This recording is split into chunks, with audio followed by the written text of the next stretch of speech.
જય માતાજી। આજની શરૂઆત થઈ જાય આપણા ભાણું તૈયાર કરતા કરતા તૈયાર મારી મમ્મી કરતા જ મને પછી જોયું ને તો અહીંયા કરે નારિયેળ ડેકોરેશન કરે છે કારણ કે આપણે હગાઈમાં દેવા આપણી હગાઈમાં નહીં બીજાને હગાઈમાં कौन है ये लोग? પછી નારિયેળ હતું ને પાછું દઈ દીધું તમે તમારી રીતે ડેકોરેશન કર્યા રાખો। આપણે પહેલે એક દિવસ વહી ગયા હતા ખેતરે, એક જ દિવસ ખાલી હાંઠી ઉપાડી લીધી હતી। કાયમ કે હાંઠી ઉપાડી લીધી હતી કારણ કે આપણે કાયમ કે ઉપડે એટલે ભૂખ લાગે એટલે આપણે જવાનું હતું બહાર ખાવા, બહાર ખાવાનું હતું એટલે સારી જગ્યાએ એટલે વહી ગયા હતા સાયલા ત્રીજી હોટલમાં।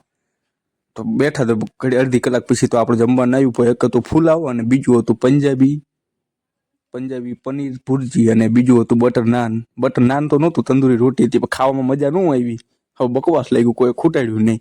અને પછી અમારે જવાનું હતું બીજો દિવસ સાયલા જેને અમે લઈ લીધા કપડાં લેવા હોય તો હારી દુકાન એક જ છે સાયલામાં, એટલે અમને સારી લાગી છે તોય તમે આવી જજો લેવો હોય જો। પછી એક શર્ટ ગમાડ્યો હતો અને બીજો ગમાડ્યો હતો અમે એક લીલા કલરનો થોડો ખારો લાગ્યો હતો, લીલા કલરનો લઈ લીધો। અને તમારે જો સારા કપડાં લેવા હોય તો સાયલાની મેન માર્કેટમાં વ્હાઇટ ઝોન નામની દુકાન છે, ગિરીશ કુમારની બાજુમાં વ્હાઇટ ઝોન, ક્યાં આવવાનું વ્હાઇટ ઝોનમાં પૂગી જવાનું, સારા કપડાં અહીંયા મળે છે।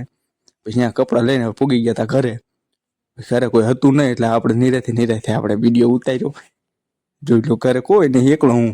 પછી તરસા થઈ ગયા હતા, પી લીધું હતું પાણી પીવો અને મજા કરો।